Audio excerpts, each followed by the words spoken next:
even the like most feminist of men, every now and then something comes out of their mouth where you're like, yeah, oh, like jaw on floor. Yeah, where I'm like, okay, so what you just said deletes everything literally else. that like, it was that situation. Yeah. You're like, oh my God, I have to kill the one I love. Welcome back to Girl I'm Drunk. I'm Heather. I'm Zoe. And today we have a very fun guest. Very fun. Maddy Hammond. Welcome to the pod. Thank you. I'm so excited. Yes. We're so excited to have you here. We always start off with a mental health check. You want to go first? Oh my God, sure. Take it away. How's my mental? Good, actually. I had like an annoying, hard conversation with my boyfriend the other day about like something I think like he thinks he's being helpful. And what that does is just makes me insecure. And it's like something I don't need your commentary on. It was nice. It felt very like mature, and we were able to be like, okay, like I'm sorry. And like he was like, yeah, I was kind of nasty when I said that I didn't like your brown jacket. Isn't it wild to have like productive communication with significant like it's honestly I still am like amazed. What? Yeah. I'm amazed too. It's crazy. Wild. As long as you're like training him well, like what you are, like you're communicating, saying, no, that's not good. Yeah. Do better. You train your man. If they listen, then he's a good man. If he doesn't listen, he's a bad man. That's exactly right, Zoe. I agree 100%. Yeah. The patriarchy. That's like how I want to really hook up with a young man when I'm 45. Just because like guys always get to do it. So like I need to make it even and be the woman who fucks a 20-year-old when they're 45. Maybe 24. God, it would have 24. to be so specific. It would have to be like, remember Kristen Cavallari was dating the Montana boy? Remember that guy? It would have to be like that guy. Hot, tall, handsome. And just once. And just no to make talking. the world like a little bit more fair. You know? Yeah, just like restore just to the even balance. it out. But Exactly. You get it. Yeah. No speaking. Just hooking up. Yeah. What would you give yourself? Honestly, I feel like I'm like a 7. I feel good. Yeah. Good number. I feel 7 feels like a good number. Yeah, the sun is really helping. I feel okay. Good. How you doing? How's your mental? I would say I'm probably at like an 8, honestly. Like I feel really good. I feel like 8. we're better than ever. I do too. I love that for you. I think that like my boyfriend is leaving for the weekend, which I'm very excited about. Oh my God. It's the best. I know. It's so nice. So that's going to be fun to just like I know you've have been the house alone to in a myself. while. I haven't been alone in the house for more than 2 hours in like 3 months. Wow, you're So- keeping it together really well. Thank you so much. But like I will, like I don't think I'm going to do anything Saturday night That's the except for best. just chill at home. Yeah, you shouldn't do anything. I think my mental health needs that. And I'm so excited for that. And like I feel like with my family stuff that's going on, everything is I'm handling everything really well. I kind of spiraled out for a second with some news that I got. Sure, but no. But now I'm like chilling. I'm like everything's going to work out. I don't really care. Yeah, you're doing a great job. I would like to point something out, actually. You just said you're going to stay home on Saturday, and like that's like your plan for tomorrow. When we started this podcast, there's not a fucking world in which you would have made a plan to stay home to do nothing by yourself. Yeah, I know. That would have been like, oh my God, what am I doing? I hate this. But like, this is incredible. I know. I used to like never be able to just chill. But And you said your mental health needs that. That's amazing. Oh my God. But Listening. keep in mind that I will be working tomorrow until 5, and then I'll be going home. So it'll just be like for a few hours. How's your mental health? It's so weird. I like started the day I was probably like a 5. Like a 5. Yeah. And then I spent the whole day outside in the sun. And I was like, okay, like this is obviously what I needed. Because now I'm probably a 7 too. Yeah. Oh my God. The weather just really dictates our mood so much. So much. I know. I was wondering, like, people that live in, like, Arizona, California, like, they don't fucking get it. No, they don't. Like, they have, like, fires and shit, but, like, but, like, they do not understand the, like, 7 months of depressing cold. Yeah. I don't know how most of us are still alive. Yeah, It's I know. crazy. But I honestly kind of do, like, it makes you appreciate life so much more. I love the season. I am do. always so nice the first week of anything. Like, I any would kind of get sun. so bored if we didn't have different Seasons? seasons. Like I do wish that winter was much shorter than it is. As we do. But I do like seasons. Yeah. I don't know. They should have never let me know about California. They should have never let me know about a warm winter, Yeah. because now I'm just like, I feel like it's been taken from me. And it's never happened to me before, but I like it. Okay, that's good. Mentals, everyone's stable. Everyone's like good. really good. Yeah. Fuck yeah, we're so strong. The way we like to kind of start, just we'll get into you a little bit, but what is your current relationship to alcohol, drugs, substances? So I have been sober from like all mind-altering substances for, it'll be 7 years in November. Whoa, Crazy. Yeah. 7 years. I know. Yeah. And how old are you? 25. I'll be 26 in July. So you got sober at 18, 19? 19. I literally was only legal for like 4 months, I think. Wow. Yeah. Wow. Crazy. This is insane. And what a big question, but I think when it comes to young people getting sober, Yeah. it's not a buildup as much as it is when like someone that's 25, you've had those years, you're legal for a while. So what is it at 19 that gets you sober? Honestly, like the same desperation that I think we all need to get sober. And even though I didn't use for very long, I went hard. 0 to 100 real quick. Yeah, like I honestly, like from the first time that I drank, the first time that I smoked weed, the first time that I used other stuff, like I knew, I think immediately, like, this is this is not good. Really? I'm not doing this in like a normal way. Wow. How do you think you knew that? Yeah. I think Did you like see other people like doing it less, or did you just like know that you were like immediately hurting yourself from like TV, movies? Like, how do you think you knew that? honestly, I think it was more just kind of like a gut, like intuition thing. I definitely like I saw the people around me and like even the people that were like also using it in not a healthy way. I was like, I'm like so much worse than all of them. Like I'm like taking it to like another level. I don't know. I think I just felt like I've always been like a pretty like intuitive person, even as a kid. Yeah. And I just like had this feeling that like this is like not gonna be good. And like it, you know, I got blackout drunk the first time I drank and like then pretty much every time since. Yeah. Wow. And then like when I started smoking weed, it was like became daily, like immediately. Yeah. And there was no like slow transition. Yeah. There was no experimenting. It was no hard. Yeah. I feel like that I relate to that because like my dad, maybe like the fourth time I went out to a party, like when I was in grade 11 or grade 10, I forget. But I came home the next morning and I was so hungover, like puking. And he was like, "Oh, this is going to be a problem." Yeah. Like he knew immediately that I wasn't just like drinking for fun. I was drinking to the excess of getting blackout to not feel anything. It seemed to really shock our parents when we were drinking anything at all.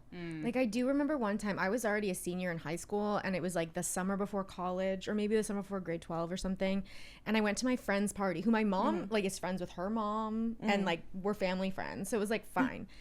And I drank, I don't know, probably like Vineyard Vines wine, and like the next morning I was like pretty hungover and pukey, and I came home. And my mom was so mad. She was like, she opened the door. She's like, "What, are you hungover?" And I was like, "Yes." And even that, I was like, why are you so mad at me? Like, is it because I took it too far? I think maybe that's what it was. It was like, I did something dangerous by drinking too much the first time.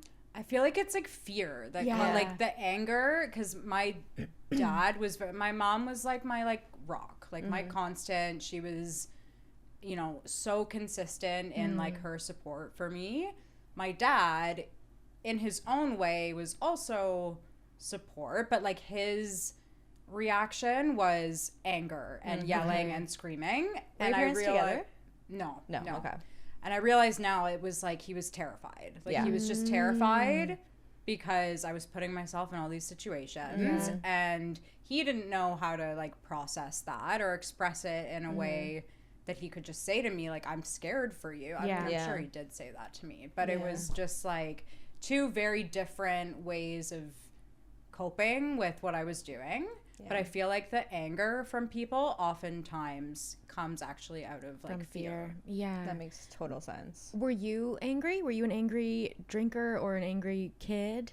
No, No. I don't think so. Like, I definitely had moments when I was drinking where I would become angry, but it wasn't my like First emotion. yeah, it wasn't Yeah. my like go-to. What was your substance of choice?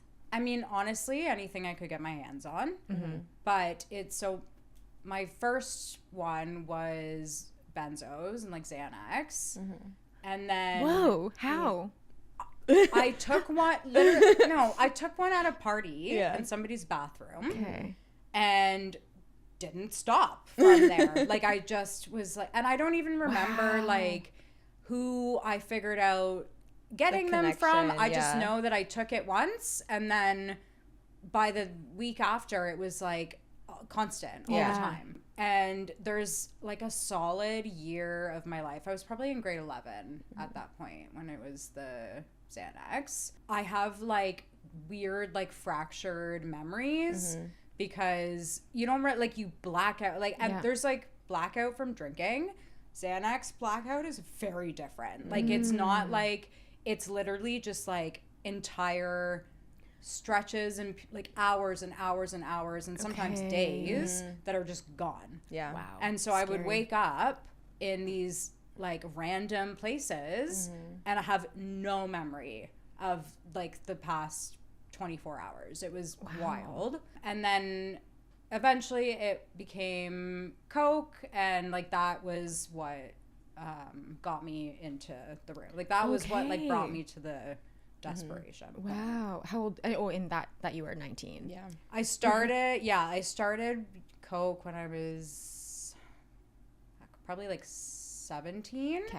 And then I went for like, there was like a year-long period where I didn't touch any hard drugs and I was just drinking very alcoholically. And it was after I had done this like day treatment program at Sick Kids. It's like the only reason I graduated high school, because you do like morning was class. Yeah. And then in the afternoon was like groups and stuff. And it was Okay. mostly just me. Like it was supposed to be like a program with like a group Yeah. of youths. But like was a lot of the time it was just me. So I had like this like Wow. cute little like math teacher. Like I had so Yeah. much attention there.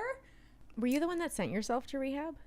I did not send myself there, but I definitely like I agreed to it. I wasn't like, no, I don't want to do this. Yeah. Like at that point I was only like 17 at this point, and I was already like, I'm miserable. I was miserable. Yeah, Like it it wasn't stopped fun. being fun Yeah. like almost immediately, Yeah. honestly. Yeah. There's maybe 2 years where I didn't really think about the consequences, and like I still felt like, oh, like this is fun, and I'm not an addict because I would stop if I wanted to. I just don't want to stop, so it's fine. Yeah, Right. Exactly. Yeah. Yeah. But like pretty quickly I was like, no, like I hate this and I Yeah. do want help. It's a really amazing thing to be that young and to be in a situation where you're like, I need help. I need to stop these drugs that I'm doing. And I'm essentially a child. I know? was. Yeah. Yeah. You were. It's so Yeah. crazy. It's Yeah. really what now did you feel like, did you have a lot of supervision as a kid? Like, where's mom and dad when you're getting into these things? Mom is losing her goddamn mind. Oh, good. Okay. Yeah, Okay, yeah, okay. yeah. Like my mom, again, was like very supportive and like so loving. I'm so close with my mom today. I'm so grateful for her. I would be dead and in the ground if it weren't for her. And she was very like, especially as I started escalating with like my behavior and drug use, she very much was like, I'm gonna keep you as close as possible. Wow. Okay.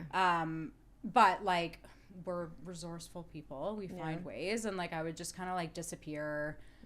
Oftentimes it was like, well, you have to let me leave the house to go to school, Right. so I'm gonna do that, and then I just am gonna disappear for like, sometimes it was like a couple days, and I literally wouldn't even like text her, call her, like so many missing person reports. All yeah. the Amber Alerts are from you. Yeah. You can thank me for that. Honestly, where would you be going on those little 3-day Just finding outings? drugs. Escapades, Yeah. adventures. Like it would always Friends? start. My friends. Right. Yeah. It would always start like, oh, like we're just gonna like hang out for a couple hours after school or whatever. And then I would end up at some guy's house or, you know, at some party somewhere. Did you think it was cool? Like, did you like the aspect of like being cool? I thought it was the coolest fucking person alive. Yeah. But also, like, externally and like on the surface, I thought I was so fucking cool. Yeah. But like deep down, Yeah. I hated, like, I hated myself. Yeah. I had zero self-esteem. Yeah. And then, like, obviously overcompensated for that. But I did think you that were. it was cool. Yeah. Like, This reminds me, there was this girlfriend of mine in high school, and she would go missing, and she would like she would like be hiding in my bed, and like my mom would like come into the room, and she would like be in my bed.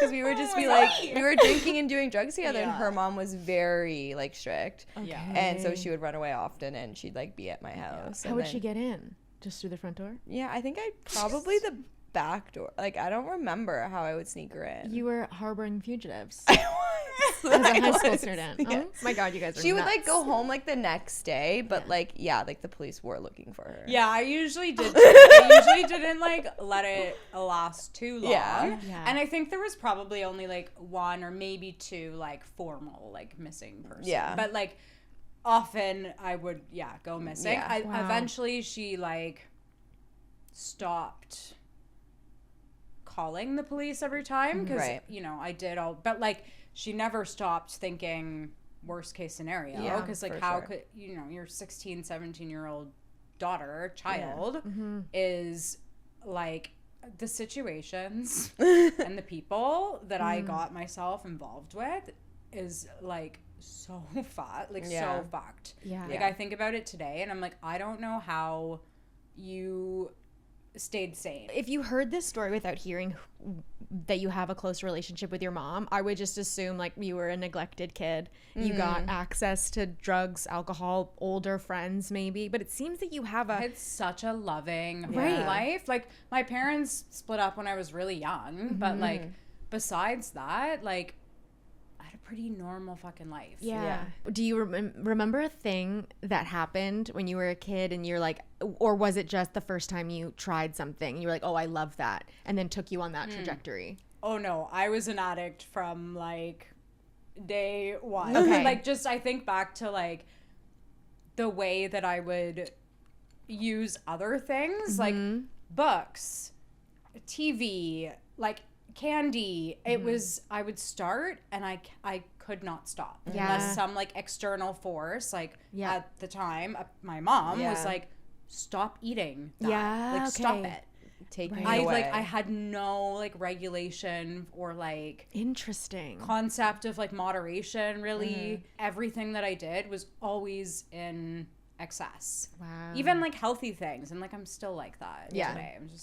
I think we all You kind were of just are, born but to be an addict. I Yeah, really just was. born in it. I'm Born just, in the like, game. written Yeah. in the stars. Yeah. apparently. I was too. Like I was Yeah. OCD when I was a kid. I was like paranoid. I was hypochondriac. I'm Yep. like, oh my God, alcohol was just like waiting for me to calm down. Speaking of that, of your wanting to be alone and, you know, how that's strange for the job that you do, I guess let's get into what you do. I work at a gender-based violence shelter. So we have an emergency shelter with 34 beds. And then we have our outreach program. My job title is Community Crisis Response and Housing Counselor. Wow. It's like weirdly misleading because it's not really what I'm doing. But like I support clients that are either like actively in an abusive situation or have experienced some form of gender-based violence in the past. Wow. And also have like complex mental health or substance use needs and things like that, or just like anything that is considered to be sort of like outside of the box of like, you know, somebody's in like a heterosexual relationship and they're fleeing abusive husband, and like they have an income, and you know, obviously those situations are challenging in different ways, but I'm working with the people that are, it's not like, here, this is step 1, 2, 3, 4, like there's a lot of other sort of layers happening. Well, complex situation. Yeah, these are the resources that a lot of people actually don't need to use, right? How did you get into this field? It's so funny. I started going to school for social service work at George Brown while I was still in active addiction. Oh, really? Yeah. Whoa. That's crazy. And I was like, I'm going to save the world, man. Like, this is great. Because I'm going to relate to everyone because I'm so fucked up, too. Yeah. And I loved to talk about how fucked up I was. I was like, I'm an addict. Like, my God. I was calling myself an addict before I, like, understood the depth and weight of what that word meant. I was just like, I'm an addict, but like I can drink though. And then from 2017 to 2018, I like was only drinking and smoking like fucking 60 poppers a day. Oh God. It was probably 2018 that I started, or maybe I guess 2018 when I started that program.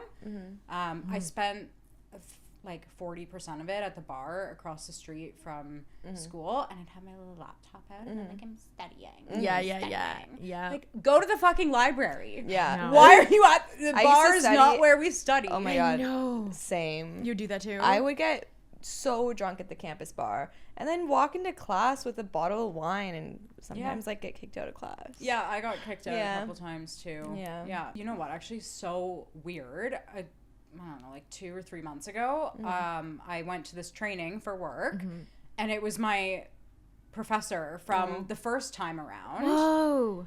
And I was like, oh my God. Did he remember you? Yeah. Oh, she remembered me. I was kind of like, oh, maybe she doesn't remember me. Yeah. I made eye contact with her. She beelined it across the room. Oh my God. And she was like, I know you. I'm like, hi, Maureen. Wow. She's like, yeah, like, you look well. Yeah. Like, thank you. Well, it's a really weird thing to have a person that's like, most kids just don't go. Like, they'll just like skip class if they're like doing other things, or if they're drinking or doing drugs or whatever. You're like, no, I'm in class. I just also happen to be drinking. So it's like, what is the goal? You were like that too. I was like that too. Why are you here? They obviously want to be here. There's like another reason they're not just leaving. Yeah, we're like trying our hardest. Like, we want to be doing the thing, but we just can't because we can't function properly. Yeah, I didn't finish that program. Actually, it must have been 2019 because I dropped out because I went to detox. Where? I went to Women's Own. Okay. It was scary. Yeah. It was scary. Was there anyone else your age? Yeah. No. Did you know anyone else, like in your friend group, anyone Not a around soul. your age that Not was a getting soul. sober? No. Okay. Wow. Did No, your that mom would've been take so you? scary. Was this like a...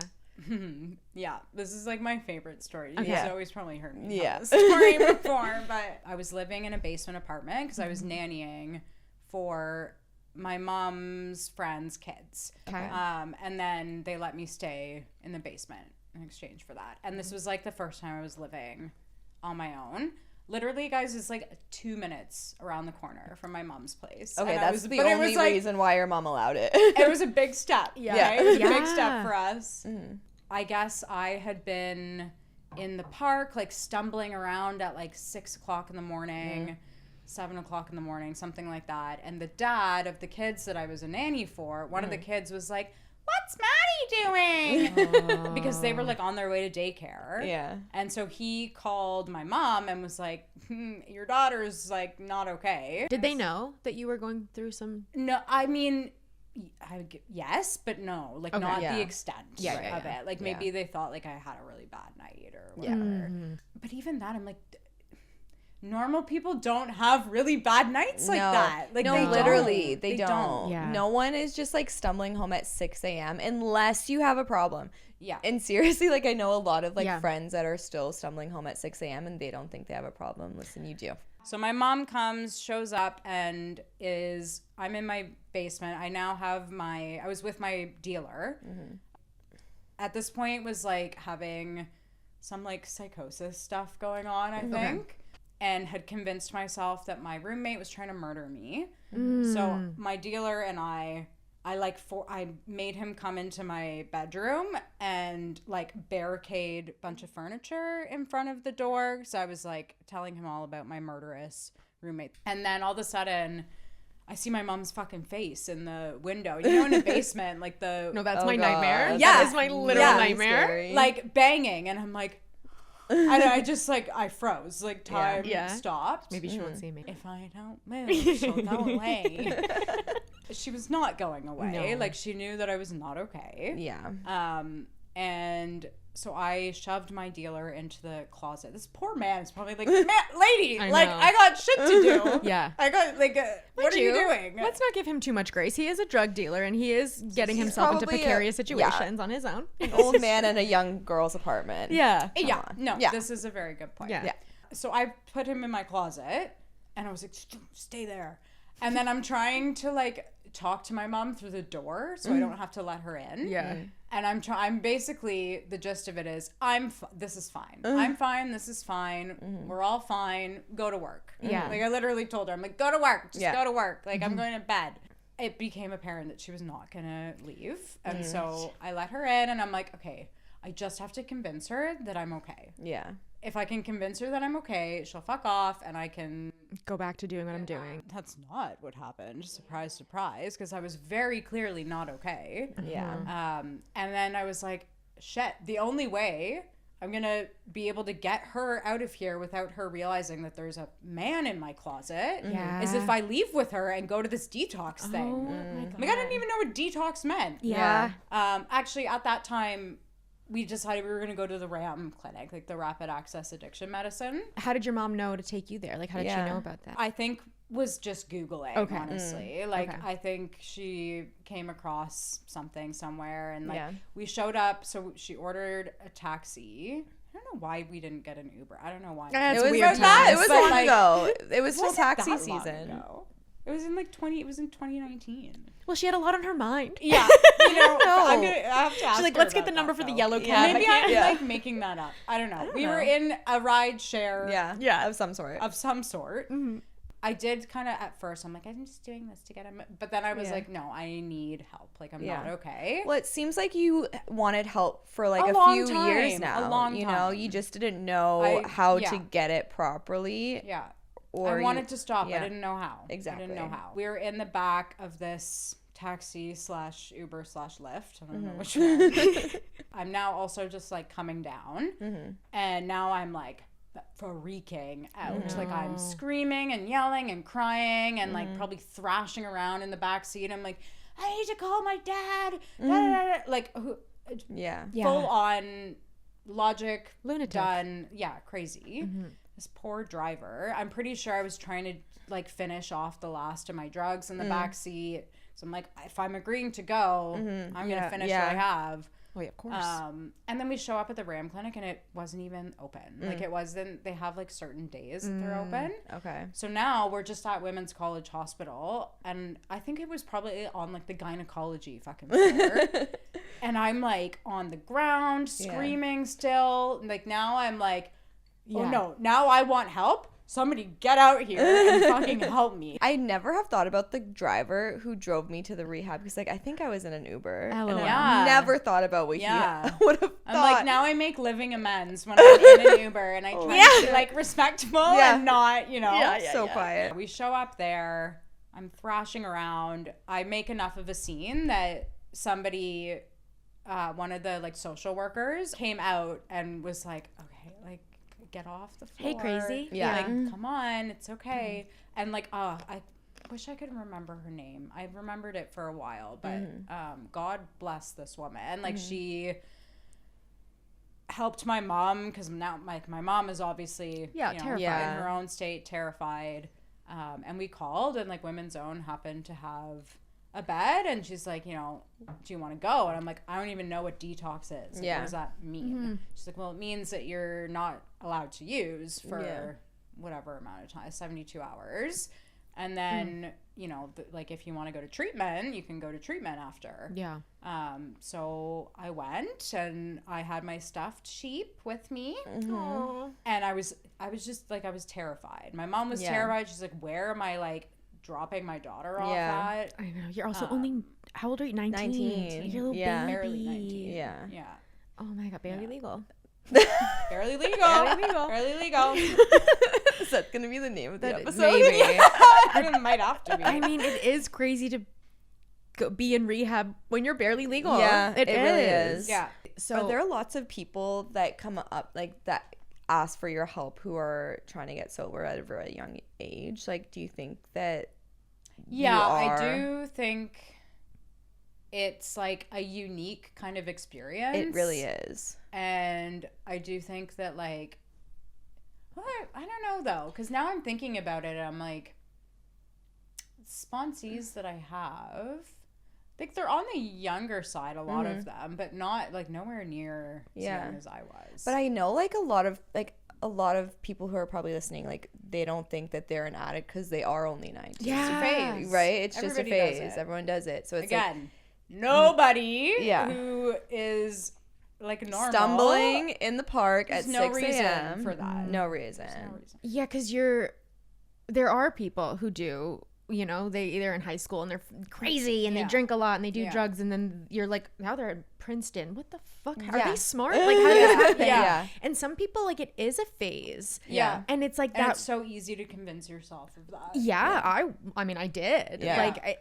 I am thinking, like, at that age, it is wild to even have the wherewithal to be like, oh, I'm an addict, I need to get help. But the fact that you went with your mom, like your mom is a huge part of your whole story. And we were talking about this. We're like, maybe you were young enough that you were still like, I'm going to listen to my mother because I still like am a child in some ways. And like what my mom was trying to tell me what to do when I was like 23, 24, I was like, I'm not listening to you anymore. We're past that. Like, I am now in my early 20s and I don't have to listen to you, but you were still in some way, like, you knew that she had some sort of authority over you, which was a really good thing that brought you to be like, okay, I'm going to do what you tell me to do. Even more than that, it was that no matter what, no matter how much shit I put her through, like everybody else around me, and, you know, like I love my dad, I love my stepmom, my dad's wife, but the way that they were approaching it was not getting through to me. Right. Yeah. And so when I was desperate and I wanted help, they're not the ones that I'm calling. Right. Exactly. Like my mom was, you know, this constant loving and like never gave up on me. And so like, who do you think I'm gonna go to? And I will say too, like, you're allowed to have boundaries with people. Like, and like, you know, even with clients, it's like, you know, I'm with most of my clients, I know that they don't have the capacity to necessarily like change, right? Like if it's something where it's like a severe mental health or there's external situations that are creating barriers to them making a change, like maybe they would if they had a safe place to sleep at night. Yeah.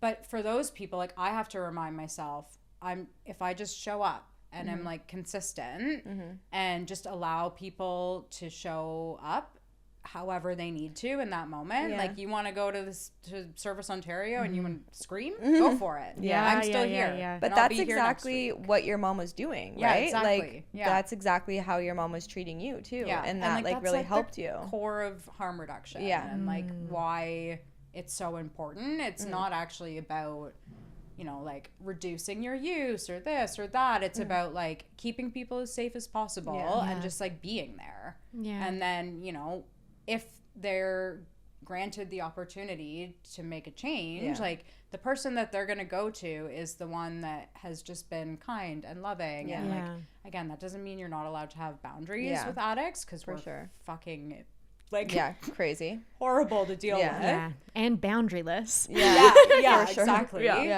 So even if you try to set a boundary, we'll probably just like shove right through it. You're not allowed to come over to my house anymore. Meet at their house. Yeah. Cut to. Peering in the window. Yeah. No, I remember my ex told me I wasn't allowed to show up at his house anymore. Got drunk the next day, showed up at his house. Yeah, of Yeah. course. What are you gonna do? Just do what someone tells you? Yeah, right. Never. Let's talk about what harm reduction really is, because I don't think a lot My of people favorite know. subject. Let's Perfect. What is it? Who's using it? And what is Yeah. your involvement in it? My favorite way to like start talking about this is to point out that like we all practice harm reduction in our daily lives. When you get in the car and you put a seatbelt on, you're practicing harm reduction. When you put a bike helmet on or don't put bike helmet on, you're either practicing or you're not practicing harm reduction. Yes. This is your intervention? I know. I'm like, everyone is ganging up on me. I don't like this. I can't. So it literally, like, very simply put, because it's not just about substance use. Like, it's, we work from that perspective in terms of people that are experiencing violence, too. It's not always possible to, like, leave the situation. Okay. You're using a harm reduction model in those situations. Yeah. You can't leave. So instead of just saying, like leave your abuser. yeah, you can't in your leave right now relationship. because there's no shelter space, whatever the thing, the problem is. Or maybe they're just not ready to. Instead of saying, come back when you're ready, bye. Like, no, we're going to try to work with people to create safety strategies and like, okay, like this is a situation that comes up a lot where, you know, maybe your abuser is drinking and he gets escalated and violent, and like these are the signs that that's gonna happen. Okay. And then we talk about like, okay, like if he's getting escalated, try to avoid being in a room with only one exit. Try to like Avoid stay the away kitchen from the knives. kitchen where there's access to things like knives and hard surfaces. Like it's stuff like that. That's harm reduction. The thought of like having to be a survivalist in your own home is like really jarring to me right now. Like I come in here and I close the door and I just like It's safe. Yeah. It's your safe space. yeah to think that that's just not, or like precarious, like it could be, and then like maybe tonight he isn't drinking and it's okay, or he is, or she, or whatever. Yeah. So would a go bag also be part of that? Would you Yeah, ever? yeah, exactly. Okay. Like What's a that's go bag? Like you pack your a go bag. to get Oh, ready ready to to go. go. Got it. We're gonna Yeah. go. Like a hospital bag. Yeah, exactly right. Exactly right. But yeah, that's actually like that's one of the first things we talk about when we're doing safety plans with people is like keep a bag with your ID, any like important documents for you and like the kids if you have kids, and you know if people, most of the time people aren't able to like stash money because there's no extra money to be stashed, but if you can have, even if it's just like $20 in case you needed to get a taxi or something, keep it hidden. And like it's really important for people to like not tell their abuser that they're planning to leave, because that like just the statistics around that's often when things like murder happen, Right. and like that's the most dangerous time for somebody experiencing abuse. The most dangerous time for someone experiencing abuse is when their abuser knows they want to leave? Is that what you mean? or just like when they're in general, when they're leaving. Okay. Especially because like if they find out, Yeah. a lot of, you know, they get angry, it escalates, and like there's been a lot of research and stuff done around like that being the most unsafe time. So we try to do a lot of safety planning with people that are like planning to leave. Sure. And so with substance use, harm reduction is very similarly like how are we going to keep you as safe as possible while you're using? And like when I'm working with people too, it's not just about physical safety. It's also emotional safety and financial safety, spiritual safety. So coming up with strategies like you know, maybe there's like certain people you want to avoid using with.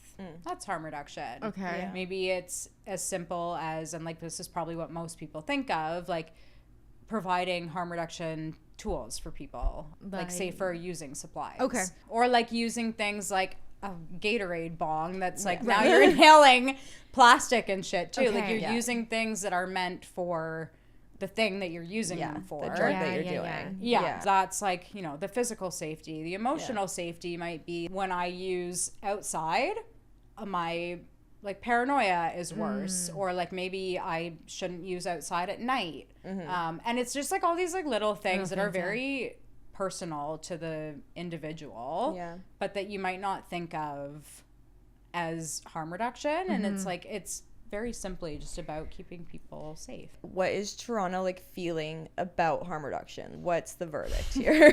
Yeah. The verdict is everything is fucked. We were taking some really good steps for a while there, and then What do good steps look like?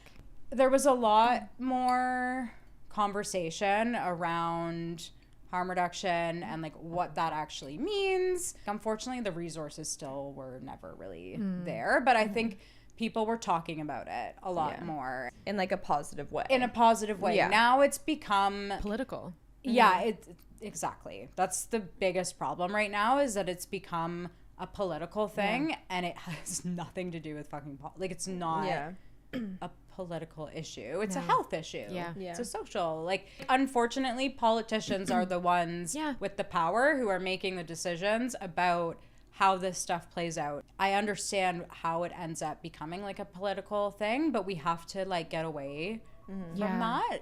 March 7th last year, was it March 7th when he started closing safe injection or Yeah, or it was harm like reduction sites? around that time. And so they started closing them under the guise of, we're starting these heart hubs. I don't want to say treatments. It's not treatment, but it's like it's not harm reduction. And just for people who don't know, why is harm reduction beneficial for reducing overdoses? For example, if somebody who's using is overdosing all the time, if we didn't have naloxone, if we didn't have like harm reduction techniques like that, or, you know, somebody who's constantly like emotionally unsafe, which I mean, I think there's like a kind of inevitability to that when you're using. For sure. But there's ways that you can support people to like be a little bit more okay. Yeah. If those people ended up like either, you know, completing suicide or overdosing, and nobody's there with them because nobody, you know, talked to them about harm reduction, like, hey, don't use by yourself. Right. Yeah. That person maybe is somebody who 10 years down the road, a year down the road, 20 years down the road, like maybe they're gonna decide that they want to get sober. We're robbing people of the chance. ability to have that gift of desperation to like say, hey, I want to make a change. Yeah. And, you know, like when you go into an LCBO, and alcohol kills people 100,000%. It's like one of the most harmful substances out there. But you can go into an LCBO and you can purchase your drug of choice, which is alcohol, and not have to think about like, oh shit, I might drop dead though. Like it might be poisoned. The only difference there is that like stigma, right? Like it's not stigmatized the same way other substances are. If you imagine it as like anybody who's an alcoholic, like if we were having a similar crisis of like fentanyl being in alcohol, think of how many people would have died before getting the chance to get sober, or not, right? Like that's also fine too. Some people might use for the rest of their lives, and like that's okay. You said before when you were going to a program or detox, your mom called and there was a bed. How common is that there are beds available for people in crisis? Not a thing anymore. Okay. Yeah. Doesn't exist. Were you in Toronto? Yeah. Oh, you were? Okay. Yeah, I was in Toronto. And this was pre-COVID. I don't know this for sure, but I think that has a little something to do with it. And like, you know, just my own personal experience, like I think that the universe aligned itself in the way that I needed it to in that moment. But you don't think it's because you were young or pushed to the front of the line? Like it was just... No, it the literally right place, was right just time. like chance. Okay. Yeah, it was just And chance. if someone called right now and like was in a crisis emergency, like how long would it take them to like get a bed? Like they wouldn't get a bed. Yeah. I mean, I shouldn't say that. There's always a possibility. And like the thing with detox versus shelter is also very different. Detox is like cycle through. Yeah. How long to get into a shelter, and then how long is the stay usually? Like how long do people stay in a shelter? To get into a shelter, most recently, the number that so when somebody needs a shelter bed, we call central intake. Okay. And they have access to like all of the shelter systems in Toronto. Not gender-based violence shelters. This is like homeless shelters. Okay. Gender-based violence shelters, people would call Assaulted Women's Helpline. Okay. And it's like a similar system, just different there- shelters. Different, yeah. So Okay. if you are fleeing violence, you Yeah. call Assaulted Women's Helpline first. Okay. Because then you can hopefully get into a gender-based violence shelter, which is like a more specialized support, and it's a Okay. different environment. Yeah. If you are looking for a homeless shelter, you call Central Intake. Okay. So Central Intake, this is probably before the holidays, it was, I think they were telling us like about a 3-month wait.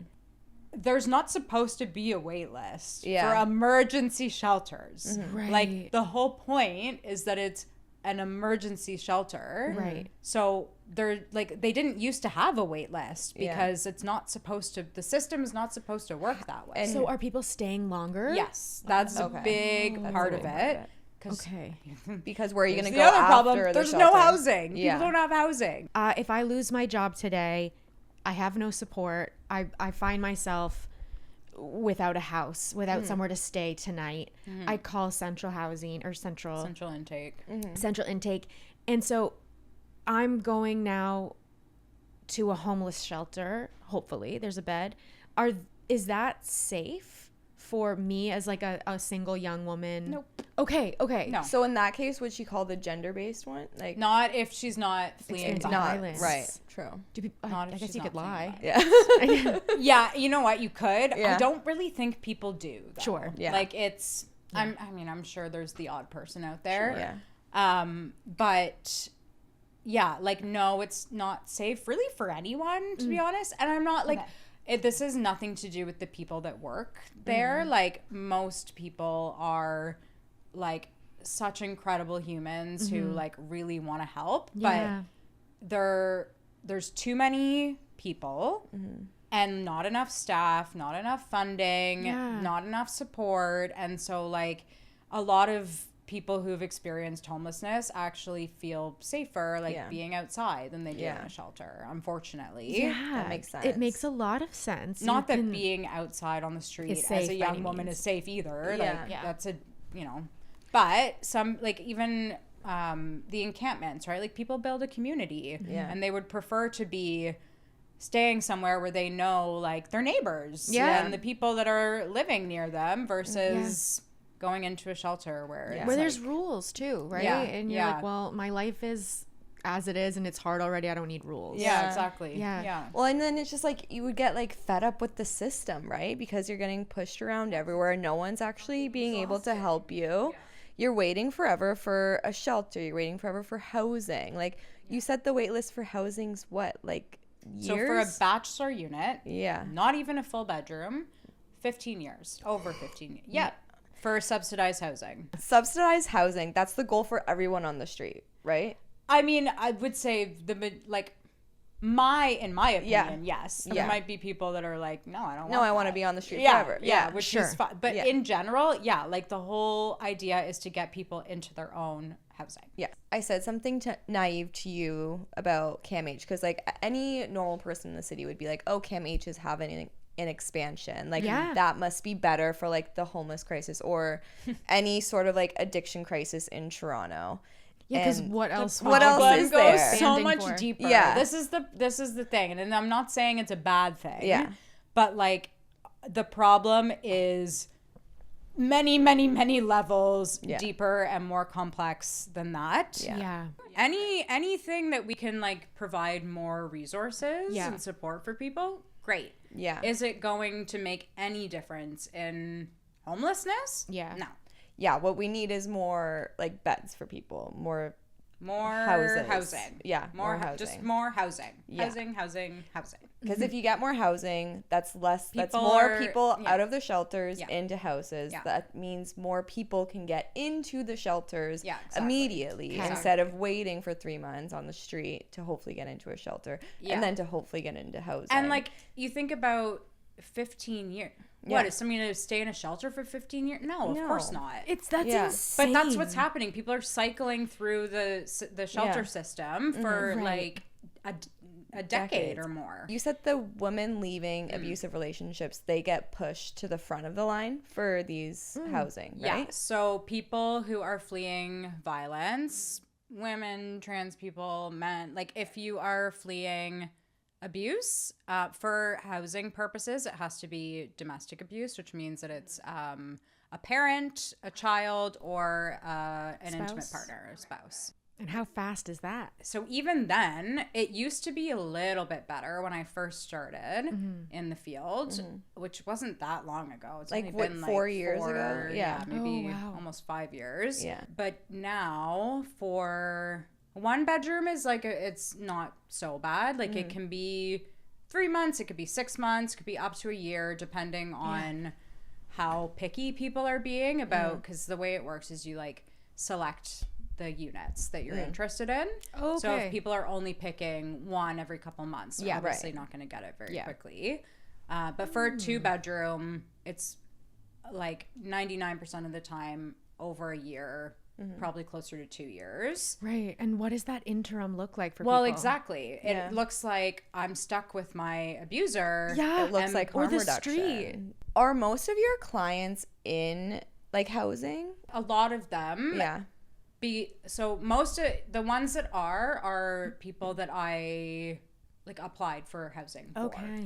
And it's one really, I mean, I love my job. It's all rewarding, but one of my favorite things is like the clients that I've now been working with for, 2 years, 3 years, like seeing them in their own housing after everything that they went through. They'll like invite me over to show me their plate. Like I love that part of my job. There are success stories. Success just looks different. Success doesn't mean sober all the time either. Like success is just like having. I have at the moment exactly 0 clients that are sober. I went to her 1-year medallion. There was one story you told us the other day when we got coffee of a woman, a client of yours that got housing and then quickly lost it.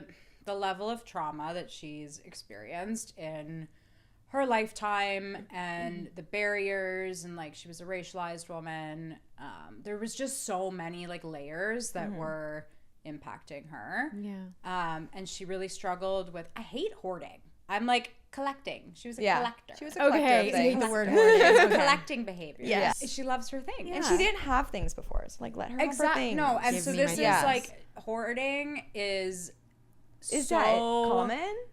So closely tied to trauma. It makes perfect sense, especially for people that like didn't have any autonomy over their body, over their brain, over their life. Wow. To like, these are my things. Or for people that grew up and like didn't have enough. Right. It's like, oh, but what if I need this one day? Like it makes a lot of sense why. Survival. Yeah, exactly. Yeah. Her apartment was like, it was so bad. I showed up there a couple times and like she was sleeping in front of her front door in diapers because she couldn't even get into her place to like get to her bathroom. So she ended up losing her housing. Yeah. She was on like the fire marshal's hit list. Oh no. And like I showed up there with like extreme cleaners a couple times because she would agree to it and then back out at the last minute. Right. She basically was thrown into her housing with no other support or very minimal support. And then it's like, here, after a lifetime of like trauma. Right. Figure it out. Yeah. And is there any support? Like you said, she didn't have any resources. Do people usually get resources when they get into a housing finally? Like transitional resources? I know that if you're going straight from like a shelter into housing, they do have like follow-up supports. It's like 12 weeks. No. Like, no.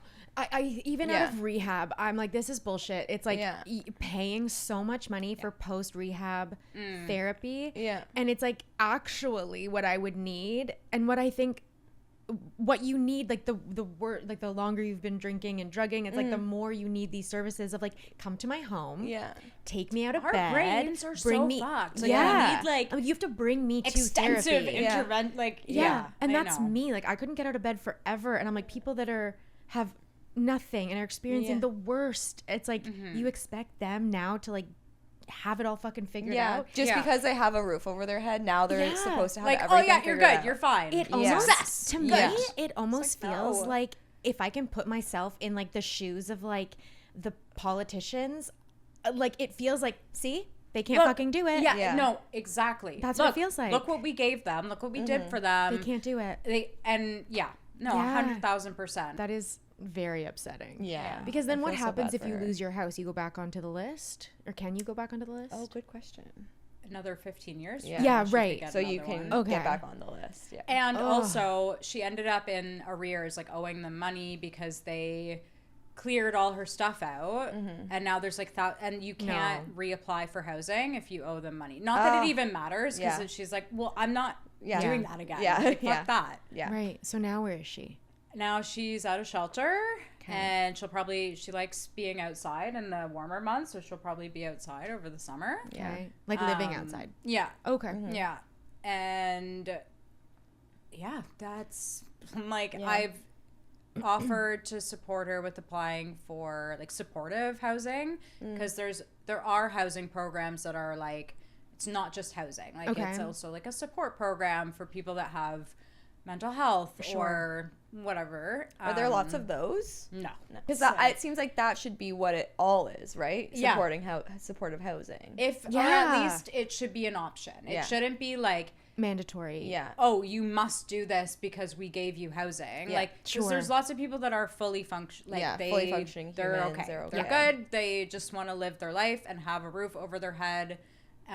But they should have it available for people that want it. Totally. Yeah. No, it seems like there's like simple things that like could be done to fix this crisis, but like It's nothing. not like a crazy, like wild, impossible Solution. rocket science to Yeah. figure out. Like, it's Yeah. actually very simple. Yeah. It's just a matter of like, people in power are choosing not to implement the things that we need to do. Right. And I think the goals are different for everybody. Like, I think when the safe consumption sites started popping up, people were like, well, this isn't getting people sober. It's making the problem worse. There's more people using these sites. And it's like, hold on.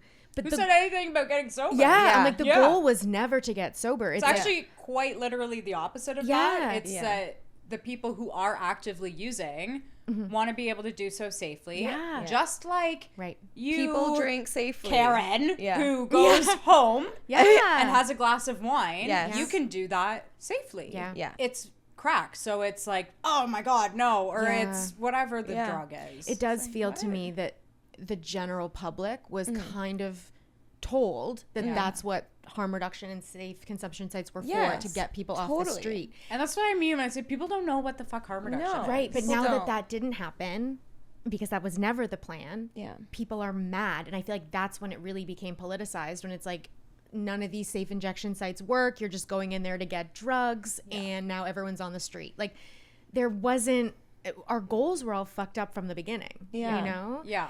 Yeah, I guess. And the irony there is that, like, you're complaining about all these people being outside near your kids' schools, Where are they going to go now? I They were know. inside before. Yeah. Honestly, like, not a lot of people even care, though, to like learn about this stuff. No, and so that, it's like, yeah, exactly. I think, like, when people voted for Doug Ford, that was, like, so annoying. But I also think that was strategic. Like, people didn't know there was an election coming. Oh, yeah. yeah, That was totally. not so an fast. accident. Yeah. No, and so people didn't actually know, like, what he did or what he's involved with. I'm kind of hoping now people know a little bit more, or, like, will take the time to educate themselves. research what they're voting for. But I think the Gen Pop was not told. Yeah. I think to tell the Gen Pop, like, we're gonna put up these safe consumption sites, and so this is where all addicts will go and use their drugs and be scary. Like, that's what everyone was kind of told. Yeah. And then it was like this weird fight between, like, politics and what's actually going on. And I'm like, wait. If we all knew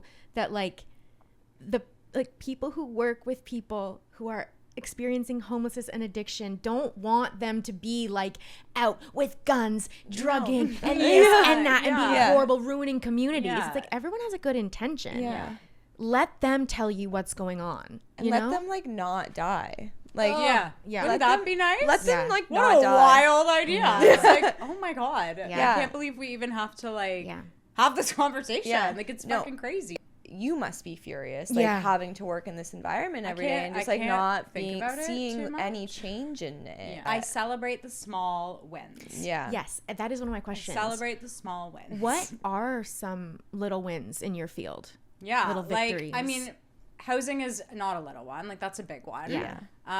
And it's like really life-changing for people to have, like you were talking about earlier, like to be able to walk in their door and feel safe and like create that safe place for themselves. Yeah. Is like such a beautiful thing to watch. Yeah. When I think back to my own time when I was struggling, I remember the people, even if it was only one interaction, who just like showed up for me. Yeah, like that woman in the hospital. Exactly. Or like, you know, even like when I was gallivanting around the street and like in crisis, like somebody stopped and gave me a cigarette or, you know, like I feel like we would have that. partied good together. I know. It It would have not been good.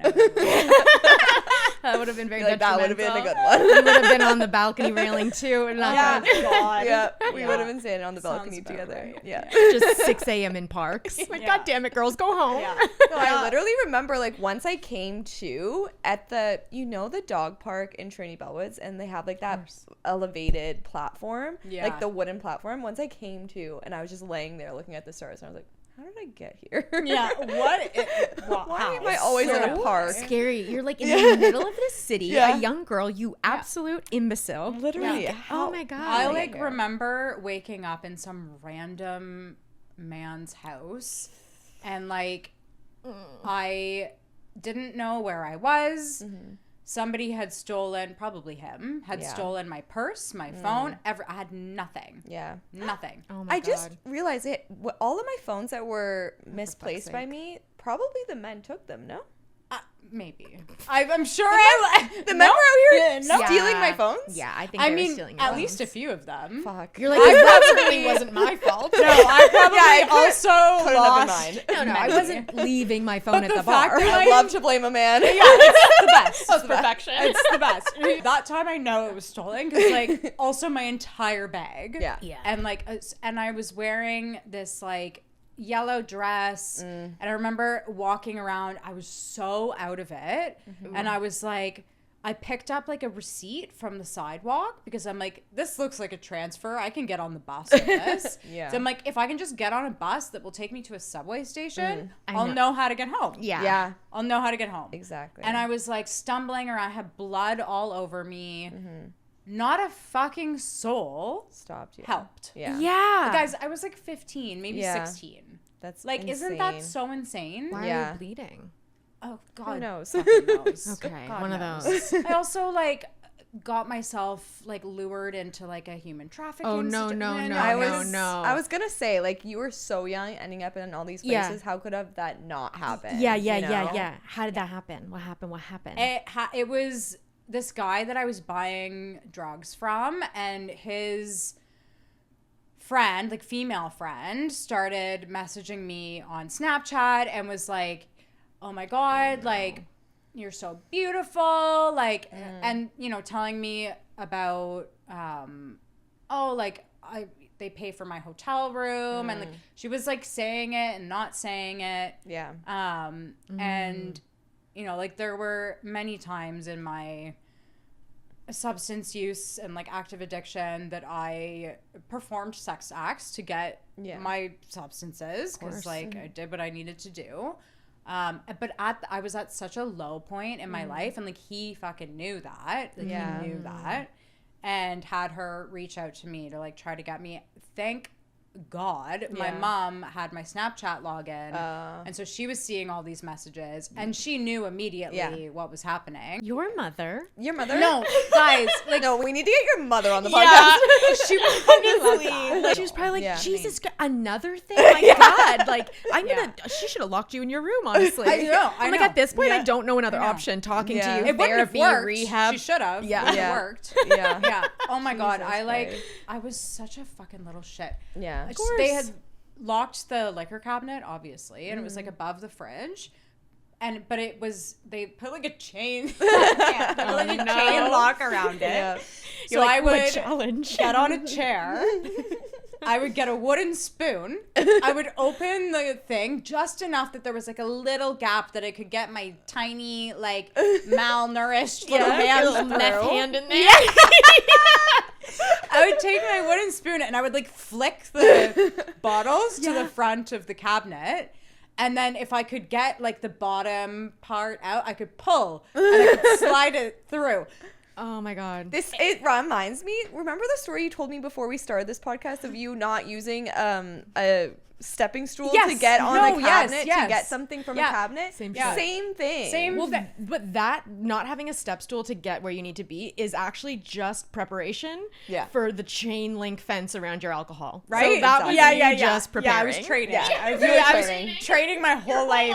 My whole life for this. My ADHD. Like, She does not need a step stool. That's why I was born with ADHD. Yeah. You're like, first that thought, moment. best thought. Yes.